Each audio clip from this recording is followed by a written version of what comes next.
बिस्मिल्लाहिर्रहमानिर्रहीम। मैं हूँ डॉक्टर खालिद ज़ुबैरी, माहिर अमराज़ अत्फ़ाल, और आप देख रहे हैं पीड्स टीवी। नाज़रीन, जैसा कि आप जानते हैं, पीड्स टीवी बच्चों की सेहत के मुख्तलिफ मसाइल के बारे में आगाही फराहम करता है।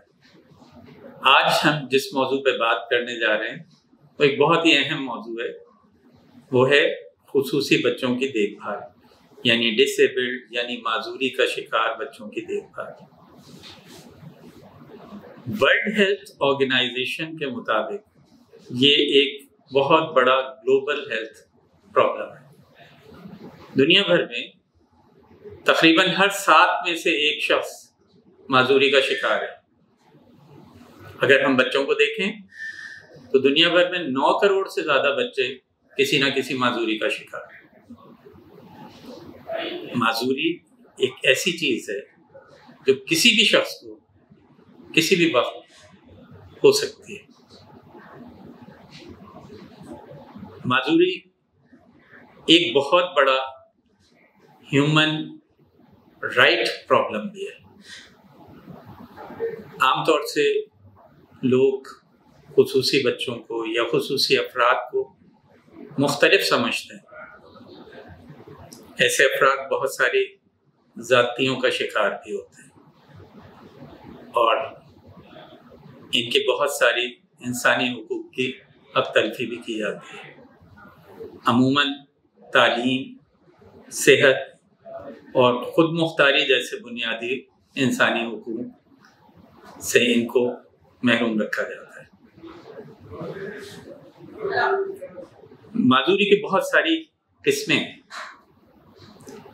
माजूरी समात की हो सकती है, समात के साथ बोलने की हो सकती है, बीनाई की हो सकती है, दिमागी हो सकती है, जिस्मानी हो सकती है, सोचने समझने की सलाहियत में कमी, दैट इज लर्निंग डिसेबिलिटी हो सकती है। आज हम इस मौजू पे बात करेंगे और हमारा ज़्यादातर जो फोकस होगा वो कुछ समाजी पहलुओं की तरफ होगा, क्योंकि इसकी बहुत ज़्यादा अहमियत है। ये बच्चे और ये अफराद माशरे में बहुत सारे मसाइल से दो चार होते हैं जिनको बआसानी हल किया जा सकता है। आज हमारे प्रोग्राम में हमने दावत दी है डॉक्टर अज़रा यास्मीन को, जो एक माहिर अमराज़ अत्फ़ाल हैं और मुख्तलिफ गवर्नमेंट अस्पतालों में शोबे अत्फ़ाल की हेड रह चुकी हैं। ये सिंध गवर्नमेंट क़तर हॉस्पिटल में तकरीबन 10 साल, Sindh government new Karachi hospital में इससे भी ज़्यादा शोबे अत्फ़ाल को की सरबराही कर चुकी हैं। डॉक्टर अज़रा बज़ाते खुद 6 माह की उम्र में पोलियो से मुतासिर हुई, जिसके नतीजे में उनका जिस्म का कुछ हिस्सा माजूरी का शिकार हुआ। इसके बाद एक और दफ़ा एक सिजेरियन सेक्शन के दौरान उनकी जो उनका एक सही वर्किंग हाथ था उसकी भी नर्व इंजरी हुई। डॉक्टर साहब ने अपनी मेहनत और लगन से न सिर्फ अपने प्रोफेशन में एक मुकाम बनाया, हेल्थ डिपार्टमेंट के आला तरीन ओहदों तक पहुंची, बल्कि बहुत सारे लोगों को ज़िंदगी गुजारने के लिए रहनुमाई फराहम कर रहे हैं। डॉक्टर साहब, अस्सलाम वालेकुम। वालेकुम अस्सलाम। डॉक्टर साहब, मैं आपसे ये पूछना चाहता हूँ, हम माजूरी की बात कर रहे हैं, आखिर ये माजूरी होती क्यों है, इसकी वजूहात क्या है? सबसे पहले तो मैं आपके थैंक यू कि आपने मुझे इस प्रोग्राम में बुलाया। आपने जो ये सवाल किया है कि ये माजूरी की वजूहात क्या होती हैं, तो इसकी बहुत सारी वजूहात हैं, लेकिन मैं ये बताना चाहती हूँ कि एक ग्रुप के हिसाब से अगर आप लें तो एक कुछ होती हैं हमारी वजह मौरूसी और डेवलपमेंटल, यानी बच्चा जब बन रहा होता है तो उस वक्त उसमें कोई कमी हो जाए तो उसकी वजह से आती हैं, जैसे कि हम डाउन सिंड्रोम्स हैं। फिर हमारे जो बच्चे की पैदाइश का टाइम होता है, जिसको हम बर्थ का टाइम होता है, उस वक्त मसले आए और दिमाग को ऑक्सीजन की सप्लाई इसमें कुछ कमी आ जाए, कितनी देर के लिए आ रही है और कितनी सीवियर है, उस पर डिपेंडिंग उसका जो ब्रेन है वो डैमेज होता है। जब ब्रेन डैमेज होता है तो उनका जिस्म भी डैमेज होता है। और इसमें एक बहुत बड़ा ग्रुप हम सेरिब्रल पॉल्सी चाइल्ड कहते हैं, जिसमें उनके जिस्मानी जो मसल्स हैं उन पे असर होता है, वो कमज़ोर हो जाते हैं। तो अगर लेकिन ये बहुत सीवियर ऑक्सीजन की कमी हो तो उसमें भी ब्रेन भी मुतासिर हो जाता है।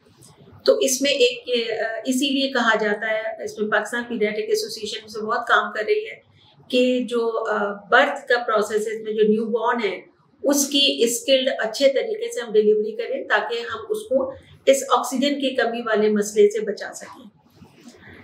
इसके अलावा जो अर्ली न्यूनेटल पीरियड का जो टाइम होता है, सुना होगा सबने, बच्चों को जॉन्डिस हो गया, यरका हो गया। उमूमन तो यरका आसानी से ठीक हो जाता है, लेकिन इसमें कुछ वजूहत होती है जिसमें ये बहुत ज़्यादा सीवियर यानी शदीद नौइयत का हो जाता है। और अगर उसको सही से उसका इलाज ना किया जाए तो वो भी उस वक्त ब्रेन डैमेज कर देता है, जिसकी वजह से पूरा जिस्म जो है वो डैमेज हो जाता है और जिस्मानी और जहनी उसमें कमज़ोरी आ जाती है। फिर एक वजह ये होती है कि दुनिया में जो इन्फेक्शंस होते हैं, जैसे कि आजकल आप लोगों ने नाम सुना होगा, कोशिश की जा रही है कि पोलियो को ख़त्म कर दिया जाए। तो ये एक वायरल इन्फेक्शन है, लेकिन अगर ये हो जाए और ये जिस्म में बच्चों के फालिज यानी मसल्स को मुतासिर करता है और उनके जिस्म का कोई भी आज़ा के मसल्स जो हैं वो हमेशा हमेशा के लिए पैरालाइज हो जाते हैं। इसके अलावा बच्चों में अगर दिमाग का इन्फेक्शन हो जाए, जिसको हम मेनिंजाइटिस कहते हैं, अगर ये हो जाए तो इसके बाद भी ब्रेन डैमेज होता है, तो जिसकी वजह से उनकी जहनी और जिस्मानी कमजोरियां आ जाती हैं। इसके अलावा एक आप समझ लें कि एक्सीडेंट्स हैं। अब ये एक्सीडेंट में जो आप रोड एक्सीडेंट भी कह सकते हैं, घर में भी एक इंसिडेंट होता है, बच्चा छत से गिर गया, सीढ़ी से गिर गया या कहीं से गिर गया, तो उसके किसी दिमाग पे चोट आई, वो बहुत खतरनाक आ गई, जिसके किसी आज़ा में इतनी बड़ी चोट आई कि वो इतना मुतासिर हो गया। तो ये वजूहात हैं कि कॉमनली जो है। डॉक्टर साहब, बाज़ दफ़ा माएँ हमल के दौरान किसी इन्फेक्शन का शिकार हो जाएं, जैसे कि आजकल एक मुहिम चलने वाली है बच्चों की वैक्सीनेशन की, मीजल्स और जर्मन मीजल्स, रुबेला का अगर उनको अटैक हो जाए तो उसके नतीजे में बच्चे मुतासिर हो सकते हैं। बिल्कुल, कुछ इन्फेक्शन जो माँ को प्रेगनेंसी में हो जाते हैं, जिसमें कि कुछ से तो बचाव है जो अब इस वक्त गवर्नमेंट इसका पूरे मुल्क में लगाने का बच्चों को कर रही है, जिसमें रुबेला का इन्फेक्शन है। अगर माँ की प्रेगनेंसी में ये इन्फेक्शन हो जाए शुरू के टाइम में, तो जो बेबी है, जो बच्चा है, उसको वो बहुत ज़्यादा नुकसान पहुंचा के माजूरी कर सकता है। इसके अलावा और भी बहुत सारे इन्फेक्शन हैं जो माँ को अगर प्रेगनेंसी में हो जाए तो वो भी बच्चे को लॉन्ग टर्म नुकसान पहुंचाते हैं। डॉक्टर साहब, ग़िज़ाई की कमी और जिसमें कुछ और चीज़ों की कमी भी वजह बन सकती है? बिल्कुल बनती है। इसमें ग़िज़ा की कमी अगर बहुत शुरू की एज में जब ग़िज़ा बहुत कम दी जाए तो वो बच्चे के डेवलपमेंट पे इतना असर डालती है कि उसकी ज़हनी ताकत जितनी होनी चाहिए उसको भी नुकसान पहुंचाती है। फिर विटामिन ए की अगर बहुत कमी हो तो बच्चों की आँखों की बीनाई को नुकसान पहुंचता है। इस हद तक पहुंचता है कि इसमें जो ब्लाइंडनेस आती है या बीनाई ज़ाया हो जाती है, वो वापस नहीं आ सकती। तो इसीलिए अब इस पर भी बहुत काम हो रहा है कि हमारे यहाँ विटामिन ए के, इसीलिए बच्चों को पोलियो के ड्रॉप्स के साथ साल में 2 दफ़ा वो कतरे भी पिलाए जाते हैं कि ये जो ब्लाइंडनेस है इससे विटामिन ए से होती है वो ना हो। दूसरा, आप विटामिन डी की कमी, जब विटामिन डी की कमी होती है, बच्चों की हड्डियां, डेवलपिंग बच्चे होते हैं तो उनकी हड्डियां टेढ़ी हो जाती हैं विटामिन डी की कमी से। जब हड्डियां टेढ़ी होंगी तो जाहिर है वो जॉइंट्स पे भी असर डालेंगी और बच्चे की जो एक नॉर्मल उसका स्ट्रक्चर है उसको टेढ़ा करेंगी और उसकी वजह से भी बच्चे की जिंदगी में मसले मसाइल आ सकते हैं। तो ग़िज़ा जो है ना, इसका भी बैलेंस होना हो, बच्चे को पूरी ग़िज़ा मिलना, ये बहुत अहम है जो उसकी जहनी और जिस्मानी ताकत के लिए। हाइपोथायराइड बच्चे भी बड़े माजूरी का शिकार होते हैं ज़हनी तौर पे। जी, ये एक हमारे जिस्म का एक वजूद है जिसको हम कहते हैं थायराइड। उसमें एक चीज़ बनती है थायरोक्सिन। कभी कभी ऐसा होता है, वही हमने कहा ना, डेवलपमेंट बच्चे का हो रहा है और उसका थायराइड ग्लैंड सही से नहीं बना, वो पैदा हुआ तो उसमें थायरोक्सिन की कमी है। थायरोक्सिन हमारी जिस्म के लिए, हमारे जिंदगी के हर काम के लिए बहुत जरूरी होती है, और खासकर जो बच्चे पैदा होते हैं शुरू में, जो उनकी डेवलपमेंट होती है, उसमें अगर इसकी कमी हो तो वो उनके जहनी और जिस्मानी बहुत बड़ा नुकसान पहुंचाती है। तो अब उसमें जो बच्चे पैदा होते हैं तो उनके पैदाइश से ही इसको चेक किया जाता है कि इनमें कहीं थायरोक्सिन की कमी तो नहीं है, क्योंकि अगर आपने उनको जल्दी पकड़ लिया और उनको उसी वक्त से थायरोक्सिन देना शुरू कर दी तो वो एक नॉर्मल बच्चे की तरह पूरी जिंदगी ग्रो करेंगे। लेकिन अगर इसको देर से शुरू किया तो वो जो उनका डैमेज होता है, फिर उसमें कुछ ना कुछ कमी रह जाती है।